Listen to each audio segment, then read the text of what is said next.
जब लालची दामादों ने बुजुर्ग ससुर को अपने घर का नौकर समझ लिया, तब उस पिता ने अपनी सारी संपत्ति का ऐसा फैसला किया जिसने दोनों परिवारों के होश उड़ा दिए।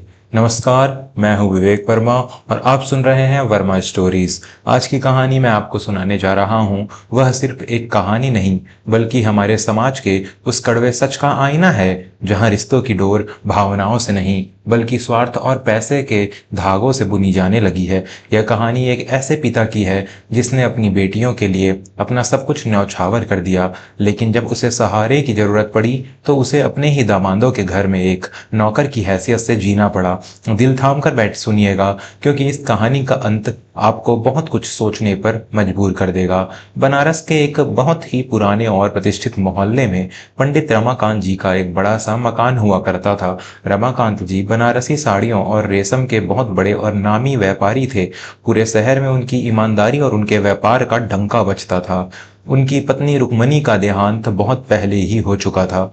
रुक्मणी के जाने के बाद रमाकांत जी ने अपनी दोनों बेटियों कावेरी और विशाखा को माँ और बाप दोनों का प्यार देकर बड़ा किया था। बेटियों की परवरिश में उन्होंने कभी कोई कमी नहीं आने दी। वे चाहते थे कि उनकी बेटियां हमेशा राजकुमारियों की तरह रहे। समय अपनी गति से चलता रहा और दोनों बेटियां विवाह योग्य हो गई। रमाकांत जी ने अपनी हैसियत से बढ़कर दोनों बेटियों का विवाह किया। बड़ी बेटी कावेरी का विवाह लखनऊ के एक बहुत बड़े सरकारी ठेकेदार सूर्यभान के साथ हुआ था। वहीं छोटी बेटी विशाखा का विवाह प्रयागराज के एक कपड़ा व्यापारी त्रिलोकी नाथ के साथ संपन्न हुआ था।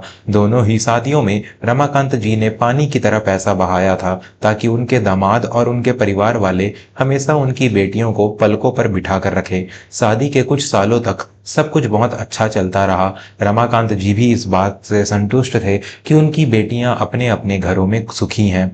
लेकिन उम्र का पहिया जब घूमता है तो इंसान का शरीर भी थकने लगता है। 62 वर्ष की आयु पार करने के बाद रमाकांत जी को लगने लगा कि अब उन्हें व्यापार के इस बोझ से मुक्त होकर अपना बचा हुआ जीवन भगवान की भक्ति और शांति में बिताना चाहिए। उनके पास करोड़ों की संपत्ति थी और वे चाहते थे कि जीते जी अपनी दोनों बेटियों और दामादों को अपना उत्तराधिकारी बना दें, ताकि उनके जाने के बाद कोई विवाद ना हो। लेकिन रमाकांत जी एक बहुत ही सुलझे हुए और अनुभवी व्यक्ति थे।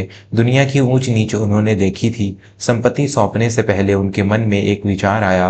वे देखना चाहते थे कि जिस परिवार को उन्होंने इतना कुछ दिया है, क्या वे सच में उनका सम्मान करते हैं या केवल उनके पैसे से प्रेम करते हैं। इस बात को परखने के लिए रमाकांत जी ने एक बहुत ही गहरी योजना बनाई। उन्होंने अपने व्यापार को एक बहुत ही भरोसेमंद मुनीम के हवाले किया और अपनी सारी संपत्ति गुप्त रूप से एक बैंक में सुरक्षित रखवा दी। इसके बाद उन्होंने अपने कपड़ों को थोड़ा मैला किया, चेहरे पर उदासी ओढ़ी और एक दिन अचानक लखनऊ अपनी बड़ी बेटी कावेरी के घर पहुंच गए।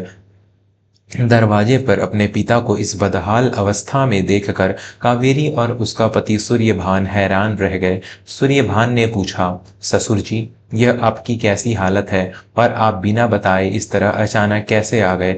रमाकांत जी ने रोने का नाटक करते हुए कहा, बेटा सूर्यभान, मैं तो कहीं का नहीं रहा। मेरे रेशम के गोदाम में भयंकर आग लग गई, सब कुछ जलकर राख हो गया। बाजार का इतना कर्जा चढ़ गया था कि मुझे अपना पुश्तैनी मकान और दुकान सब कुछ बेचकर कर्जदारों का पैसा चुकाना पड़ा। अब मेरे पास एक फूटी कौड़ी भी नहीं है। मुझे लगा कि इस बुढ़ापे में मेरी बेटियां और मेरे दामाद ही मेरा एकमात्र सहारा है, इसलिए मैं तुम्हारे पास चला आया। यह सुनते ही सूर्यभान के चेहरे के भाव पूरी तरह बदल गए। जो दामाद हमेशा ससुर जी को देखकर झुककर प्रणाम करता था, वह अचानक तनकर खड़ा हो गया। कावेरी भी चुपचाप खड़ी रही। उस दिन तो उन्होंने रमाकांत जी को घर के एक छोटे से कमरे में ठहरा दिया, लेकिन अगले ही दिन से सूर्यभान का असली रंग सामने आने लगा। सुबह सुबह जब रमाकांत जी बरामदे में बैठे थे तो सूर्यभान उनके पास आया और रूखे स्वर में बोला, देखिए ससुर जी, मेरे घर का एक नियम है, यहाँ कोई भी मुफ्त की रोटियां नहीं तोड़ता।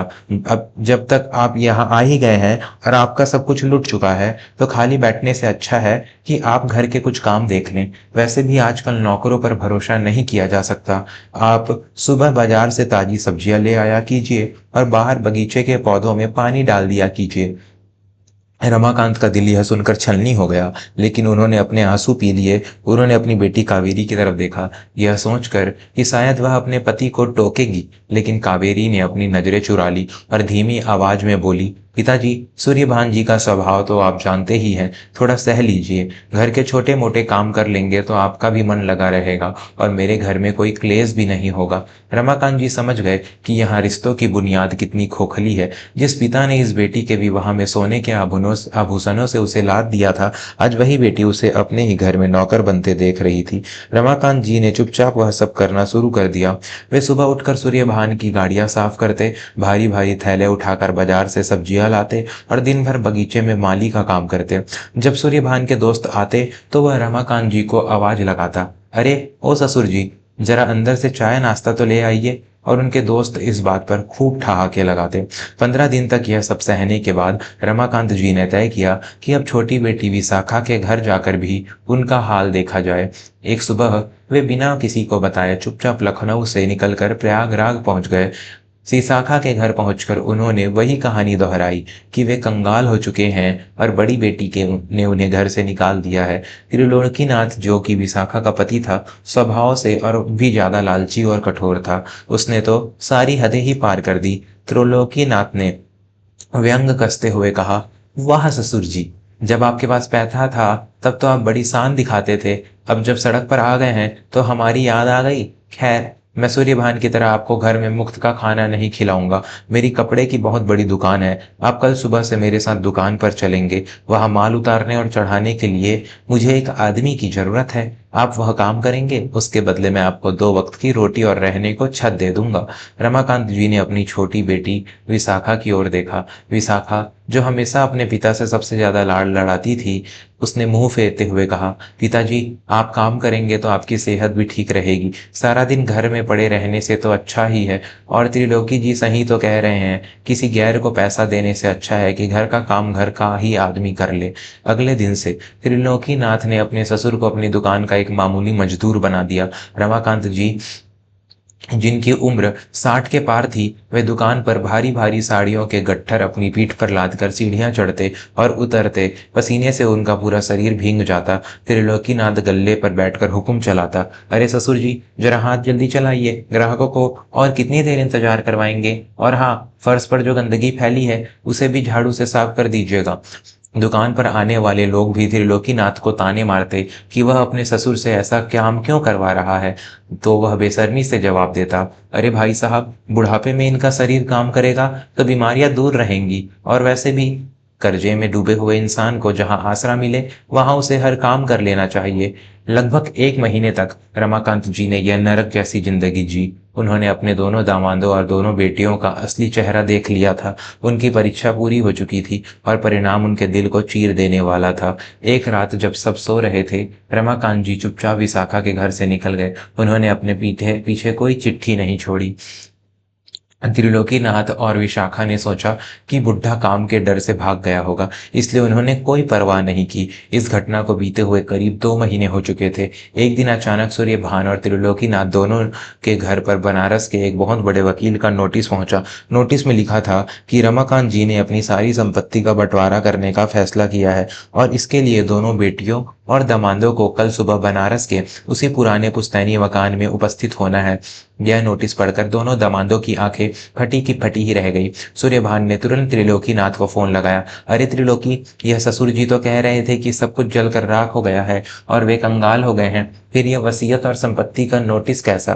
त्रिलोकीनाथ ने लालच भरी आवाज में कहा, मुझे लगता है सूर्यभान भाई, बुढ़े ने हमसे झूठ बोला। शायद उसने कुछ संपत्ति छुपा रखी है जिसे अब हम दोनों के बीच बांटना चाहता है। हमें कल ही बनारस पहुंचना चाहिए, कहीं ऐसा ना हो कि एक को ज्यादा और दूसरे को कम मिल जाए।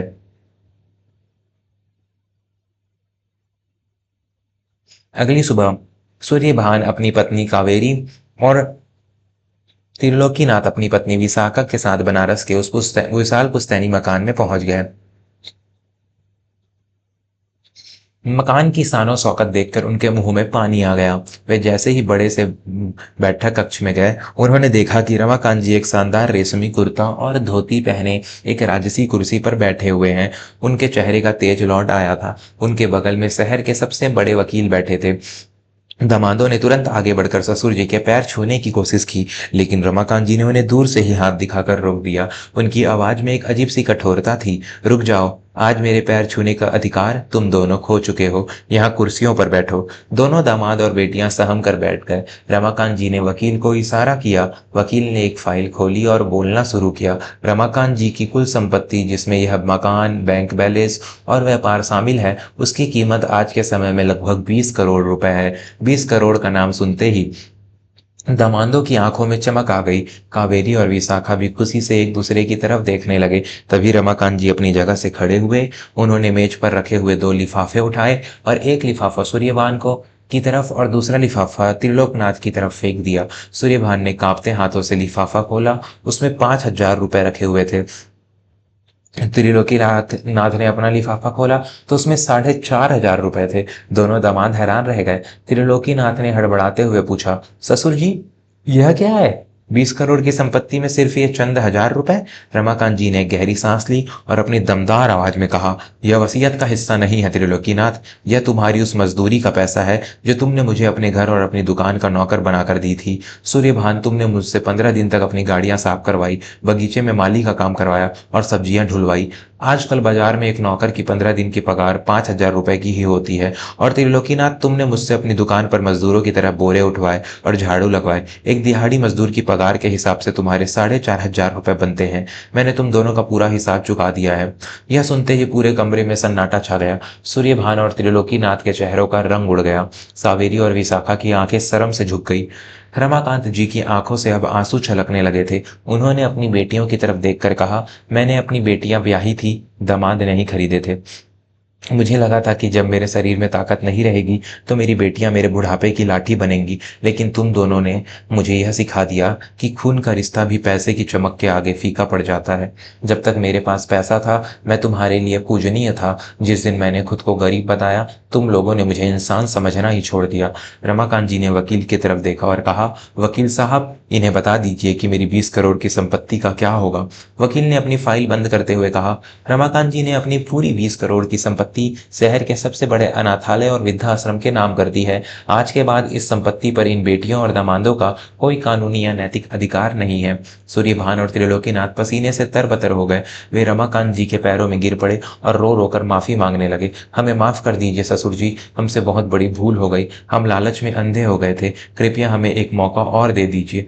कावेरी और विशाखा भी फूट फूट कर रोने लगी और अपने पिता के आगे हाथ जोड़ने लगी। लेकिन रमाकांत जी का दिल अब पत्थर का हो चुका था। उन्होंने अपने पैर पीछे खींच लिए और बड़ी ही शांति से कहा, अब बहुत देर हो चुकी है। जो सबक मुझे तुम्हें सिखाना था वो मैंने सिखा दिया है। इंसान की असली पहचान उसकी गरीबी में होती है और तुमने साबित कर दिया कि तुम्हारे अंदर इंसानियत नाम की कोई चीज नहीं है। अब तुम लोग मेरे घर से जा सकते हो। दोनों दामाद और बेटियां रोते बिलखते खाली हाथ उस विशाल हवेली से बाहर निकल गए। उनके पास पछतावे के सिवा अब कुछ नहीं बचा था। उन्हें अपने लालच और अहंकार की बहुत बड़ी कीमत चुकानी पड़ी थी। दोस्तों, रिश्तों में प्रेम और सम्मान होना चाहिए, स्वार्थ नहीं। जो माता पिता अपना पेट काट कर बच्चों को इस काबिल बनाते हैं कि वे दुनिया में सिर उठाकर जी सकें, उनके बुढ़ापे का मजाक कभी नहीं उड़ाना चाहिए। क्योंकि जब समय का पहिया घूमता है तो इंसान के पास पछताने का भी मौका नहीं बचता। आपको आज की कहानी कैसी लगी मुझे जरूर बताइएगा। मैं हूं आपका दोस्त विवेक वर्मा। कल फिर मिलूंगा एक नई कहानी के साथ, सिर्फ वर्मा स्टोरीज पर। तब तक के लिए अपना और अपने माता पिता का ख्याल रखें। धन्यवाद।